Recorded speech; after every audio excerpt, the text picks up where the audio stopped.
Be sure to read and follow the safety guidelines to protect your computer from potential damage and ensure your personal safety.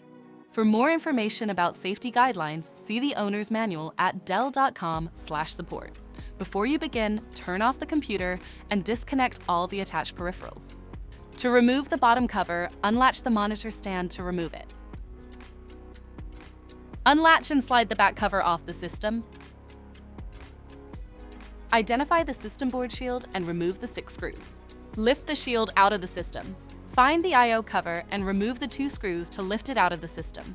Identify the bottom cover and remove the 3 screws to slide it off the system.